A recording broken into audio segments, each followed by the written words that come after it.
तो हेलो दोस्तों, कैसे हो आप सभी। उम्मीद करती हूँ कि आप सभी बढ़िया होंगे, स्वस्थ होंगे, मस्त होंगे, बिल्कुल तंदुरुस्त होंगे। बहुत लंबे टाइम के बाद आज एक लॉन्ग वीडियो लेकर आई हूँ और वो भी अपने नए मोबाइल से पहली बार पहला वीडियो है।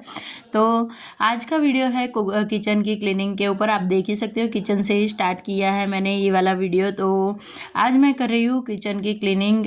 वैसे हफ्ते में एक बार तो ये होती ही है, जो मोटी मोटी सी होती है, और महीने में एक आध बार हो जाती है डीपली क्लीनिंग। और कभी कभार तो ऐसा होता है कि बिना किसी रूटीन के मुझे लगता है कि हाँ, अब किचन थोड़ी सी गंदी होने लगी है और मेरे पास टाइम है, तो मैं तुरंत ही क्लीन कर लेती हूँ। और टाइम इसलिए है कि आजकल बच्चों के स्कूल ना 10 बजे के हो गए हैं और दोनों भाई साथ में जाते हैं, दोनों साथ में आ जाते हैं, तो मुझे बच्चों को लेने जाने का कोई टेंशन नहीं रहता। लेकिन आज अंशु जो बड़ा है वो गया नहीं था स्कूल, इस वजह से आज छोटे बेटे को छोड़ने भी जाना पड़ा। और पता है, सुबह सुबह अगर आप घर से बाहर निकल जाते हो ना, तो आपके अंदर काम करने की एनर्जी डबल हो जाती है। तो ये है मेरा सर्विस टेबल और इसके ऊपर आप देख सकते हो कितनी ज़्यादा धूल मिट्टी सी लग रही थी, क्योंकि पिछले कई दिनों से मेरा मतलब पिछले 2 महीनों से मेरा शेड्यूल जो है बहुत हेक्टिक चल रहा था। उसके चलते हुए ना मैं अपने किचन की या फिर घर के किसी भी कोने की डीपली क्लीनिंग नहीं कर पाई हूँ। इस वजह से इतनी ज़्यादा धूल मिट्टी हो गई थी। तो आज तो मैंने ठान ही लिया था कल रात को ही, आपको अगर किसी भी एरिया की क्लीनिंग करनी है तो आप उस चीज़ के बारे में अगले दिन ही नोट करके रख लीजिए, या फिर अपने दिमाग में एक फिक्स कर लीजिए कि कल मुझे ये वाला कॉर्नर क्लीन करना ही है। अगर अगले दिन से हमारे पास कुछ सेट होता है कि हाँ कल हमें ये करना है, तो दूसरे दिन ना फिर हमें सोचने में टाइम नहीं जाता है। तो अगली शाम को ही मैंने नक्की रेडी कर लिया था अपने दिमाग में कि कल मुझे ये वाला किचन है जो इसको मुझे अच्छे से क्लीन करना है। तो सर्विस टेबल को क्लीन करने के बाद फिर यहाँ पे मैं काउंटर टॉप पे इस तरह का ना एक रैक रखती हूँ जिसकी मुझे जगह बदलनी थी। देखिए, किचन में चीज़ें हमारे नज़र के सामने रहते रहते हम लोग ना इतने ज़्यादा मतलब उसे देख देख के ऐसा लगता है कि कभी कभार चीज़ों को ना थोड़ा इधर उधर करना चाहिए। उनकी जगह को चेंज करने से ना हमारा दिमाग बहुत ही एकदम अलग जगह पे देखने से फ्रेश सा फील होता है। तो काउंटर टॉप के ऊपर जो रैक थी इसको मैंने सर्विस टेबल के ऊपर लगा दी है, इसकी जगह चेंज कर दी है। तो इस वजह से मुझे भी थोड़ा सा दिखने में भी अच्छा लगता है। काउंटर टॉप के ऊपर भी थोड़ी सी जगह बन गई है और इसको क्लीन किया। उसके बाद पोंछ के मैंने बिना किसी तरह के कपड़े रखने की बजाय मैं यहाँ पे न्यूज़पेपर बिछा रही हूँ। और इस तरह की छोटी छोटी बॉटल्स हम लोग कॉफ़ी और सब कुछ लेकर आते हैं जिसमें आ जाती है। तो इसको फेंकने की बजाय मैं ना, मुझे कांच की छोटी छोटी बॉटल बहुत ज़्यादा अच्छी लगती है, तो इसको मैंने धो के साफ़ कर ली है। अब इसमें मैंने जो हम लोग व्रत के लिए नमक लाते हैं ना, वो सेंधा नमक, वो वाला नमक है। तो ऐसे ही पाउच में पड़ा रहा था, थोड़ा सा ही था, फेंकना भी मुझे ठीक नहीं लग रहा था। तो मैंने इस वाली डब्बी को क्लीन करके बॉटल को और उसके अंदर मैंने फिल कर लिया है। बाती के लिए इस तरह का जो स्टील का डब्बा आपने देखा, उसके अंदर घी और बाती मैंने बना के रखा है, ताकि जब मुझे दिया बाती करनी हो सीधा ही बाती उठाओ और फटाफट से मेरा काम हो जाए। तो इस तरह से थोड़ी सी सूझबूझ से हम लोग काम करते हैं ना, तो हमारा काम भी फटाफट से हो जाता है। और कोई अगर बड़ी सी क्लीनिंग करनी है, डीप क्लीनिंग करनी है किसी एरिया की, तो वो एरिया ना हमें मतलब वो काम हमें बर्डन फील नहीं होता है। थोड़ी बहुत होशियारी और थोड़ी बहुत मेहनत तो देखिए हर काम में लगती है, बिना मेहनत के तो कोई काम नहीं होता है। लेकिन अगर हम मेंटली प्रिपेयर हैं तो फिर काम को करने में हमें थोड़ी सी आसानी रहती है। और साफ़ सुथरा घर किसे पसंद नहीं है, हर किसी को पसंद होता है। काउंटर टॉप के ऊपर की ये जो दीवारें, इन्हें हम लोग अक्सर क्लीन करना रह जाता है, बीच बीच में तो हो जाती है जहाँ पे कुकिंग होती है, लेकिन आसपास की अगर आपका काउंटर टॉप मेरी तरह बिल्कुल लंबा सा है तो जो आसपास की जगह है ना वो छूट जाती है। तो ऐसी जगहों को जब भी आप डस्टिंग करते हो, डस्टिंग करते टाइम ना इस तरह से एक स्प्रे बॉटल लीजिए और कपड़े से क्लीन कर लीजिए। मसाला है जो मेरा हर एक कुकिंग में यूज़ होता है, गरम मसाला, उसको मैंने बाहर इस वाले रैक में रख दिया है। और यहाँ पे एक और रैक रखी हुई है जिसमें मेरी दवाइयाँ हैं पीसीओडी के चलते हुए, आयुर्वेदिक, तो वो नज़र के सामने रहती है। तो सुबह जिस टाइम पे भी मुझे लेनी होती है वो दवाइयाँ मैं टाइम टू टाइम ले लेती हूँ। इस तरह से चीज़ों को थोड़ा संभाल के इस तरह से रखती हूँ कि मेरे काम की जो चीज़ें हैं वो मेरी नज़र के सामने रहे। अब यहाँ पे मेरे पास एक वुडन ट्रे है जिसके अंदर मैं ये स्पैचुलास रखती हूँ जो सिलिकॉन के हैं, दिखने में भी काफ़ी ज़्यादा अच्छे लगते हैं। काउंटर टॉप के ऊपर रखने से इसका लुक भी बढ़िया आता है और यूज़ में भी आते हैं। तो इसका जो एक स्पैचुला का बॉक्स है वो रखती हूँ और एक घी का डब्बा रखती हूँ। दोनों को पोंछ के अच्छे से क्लीन किया, क्योंकि किचन में कुकिंग होती है और हमारे इंडियन कुकिंग कुकिंग में तो ऑयल के बिना कुछ होता ही नहीं है, तो ऑयल के भी छींटे लगे उड़ते हैं, इस वजह से थोड़ी सी चिकनाहट आ जाती है। तो वो सारा कुछ मैंने स्प्रे की हेल्प से यहाँ पे क्लीन कर लिया है और हो गया है मेरा काउंटर टॉप बिल्कुल बढ़िया तरीके से एकदम साफ़ सुथरा।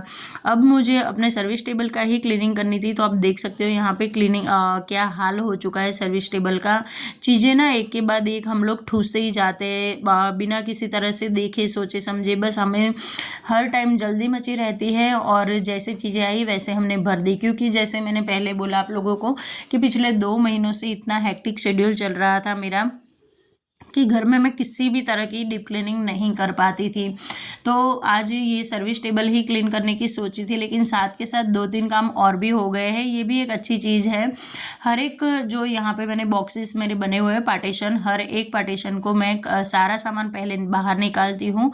आप देख सकते हो यहाँ पे ये बॉक्स है मेरे पास एक टोस्टर का, तो एक ही बॉक्स के अंदर 2 टोस्टर आ जाएंगे। कैसे, तो आइए बताती हूँ।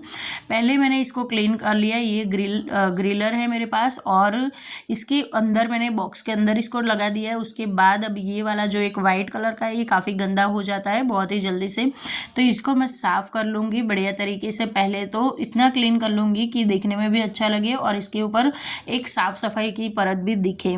वाइट कलर का है, थोड़ी मेहनत ज़्यादा लगती है। वायर को अच्छे से लपेटने के बाद एक को बॉक्स के अंदर रख दिया और एक को बॉक्स के ऊपर रख दिया, तो हो गए ना एक जगह पे 2 चीज़ें। अब यहाँ पे मेरे पास 1-1 किलो के राई और ज़ीरे के पैकेट हैं, उनको मैं रख दूँगी साइड में। थोड़ी सी जगह बची हुई थी वहाँ पे, तो थोड़ी सी मेहनत और थोड़ी सी होशियारी दिखाने से ये चीज़ जो मेरा बिल्कुल एकदम भरा भरा सा काउंटर टॉप का एरिया था वो अब धीरे धीरे करके थोड़ा थोड़ा से करके भी क्लीन हो रहा है। एक ट्रे है मेरे पास जिसके अंदर मैं इस तरह के पैकेट्स रखती हूँ ग्रोसरी के। देखिए हम कितना भी सोच समझ के लाए, लेकिन थोड़ी बहुत तो ऐसे एक्स्ट्रा चीज़ें आ ही जाती है हमारे पास कि जो हम लोग तुरंत के तुरंत यूज़ नहीं करते। और मैं जिन चीज़ों को तुरंत यूज़ नहीं करती हूँ उनके जो पैकेट्स होते हैं उनको मैं तुरंत नहीं तोड़ती हूँ, खुलती नहीं हूँ मतलब मैं। तो ऐसे पैकेट्स को ऐसे ट्रे में रखती हूँ मैं और ट्रे को ही बढ़िया तरीके से रख देती हूँ ताकि जब भी मुझे चाहिए तो सीधा मैं ट्रे बाहर निकालूँ, सारी चीज़ों को मुझे उलट पुलट ना करना पड़े और उसके बाद फिर से मैं ट्रे में सामान को अपनी जगह पे रख दूँ और बिल्कुल एकदम वेल ऑर्गेनाइज रहे मेरा कैबिनेट। फ्रेंड्स, वीडियो में कुछ भी इंटरेस्टिंग लगता है ना तो प्लीज़ चैनल को ज़रूर सब्सक्राइब करें और लाइक शेयर करना भी बिल्कुल ना भूलें।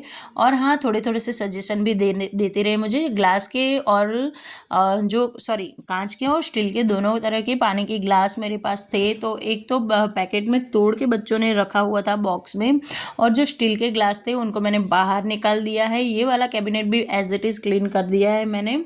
अब जो चीज़ें ख़त्म हुई है उन्हें मैं रिफ़िल करूँगी। तो ये है मेरा चीनी का डब्बा, चीनी इस डब्बे में ख़त्म हो रही थी तो उसको मैंने रिफ़िल कर दिया। उसके बाद नंबर आता है पोहे का, तो पोहे तो रोज़ नाश्ते में चाहिए होते हैं हर दूसरे तीसरे दिन में, तो पोहे कुछ ज़्यादा ही लेकर आती हूँ मैं, इन्हें भी मैंने रिफ़िल करके रख दिया है। अब मसालादानी जो है इसको भी मैं काउंटर टॉप के ऊपर इस तरह से रखूँगी कि ये एक परफेक्ट तरीके से ऑर्गेनाइज भी रहे, कम जगह भी रखे। और बस इस तरह से जो भी चीज़ें जो भी ग्रोसरी मुझे फिल करनी होती है इसी दौरान मैं कर लेती हूँ। सुबह की साफ़ सफाई से पहले, सुबह का जो हम झाड़ू पोछा करते हैं उससे पहले अगर इस तरह के काम कर लेते हैं तो सफाई से पहले ही बहुत सारा काम हमारा हो जाता है और जो भी चीज़ें गिरती है उसको हमें दोबारा से साफ़ नहीं करना पड़ता है।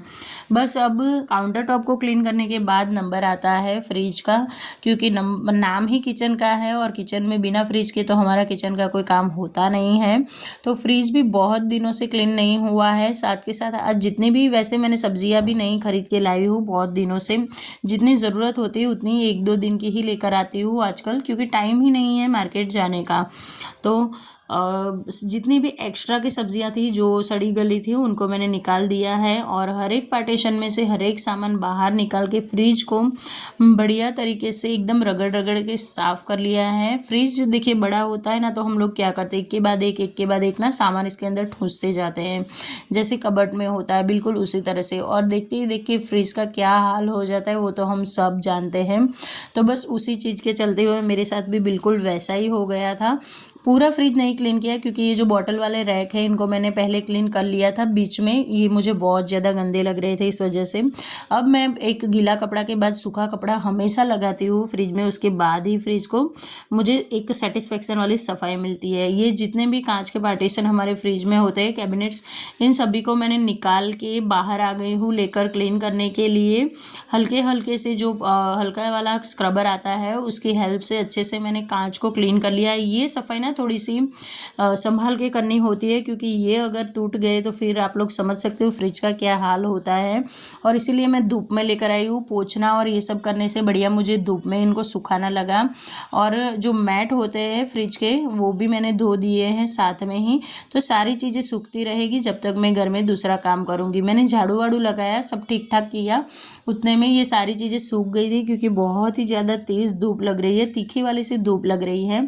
फ्रिज के अंदर जो भी पैकेट्स थे जिनकी सेल्फ लाइफ बहुत कम होती है, जो बहुत जल्दी ख़राब हो जाते हैं, उन सभी को मैं हमेशा फ्रिज में रखती हूँ। तो उन्हें इधर उधर रखने की बजाय मैंने इस तरह के 2 बास्केट है जिसके अंदर रखा हुआ है। और ऊपर वाले सबसे ऊपर वाले पोर्शन में मैंने सारे प्लास्टिक के डब्बे रखे जिसके अंदर बहुत सारा खाने की आइटम होती है और फ्रिज में रखना जिनका बहुत ज़्यादा ज़रूरी होता है ऐसी चीज़ों को। उसके बाद हमारे जो चाइनीज़ सॉसेस हो गए वो वैसे रहते हैं दरवाजे के साइड में, लेकिन अब गर्मियाँ शुरू हो गई है तो पानी भी भरते हैं, पानी की बॉटल्स की वजह से वहाँ जगह नहीं है तो इनको मैंने सामने की ओर रख दिया है। और ये सारे मसाले हैं जो बहुत ज़्यादा कुकिंग में हमारे यूज़ होते हैं, इनको भी फ्रिज में रखना बहुत ज़्यादा अच्छा होता है। फ्रिज में रखने से ना इनकी लाइफ बहुत ज़्यादा लंबी सी हो जाती है। सब्जियों को इस तरह के जो बैग आते हैं उनमें रखती हूँ और मिलती हूँ नेक्स्ट व्लॉग में फ्रेंड्स। राधे राधे।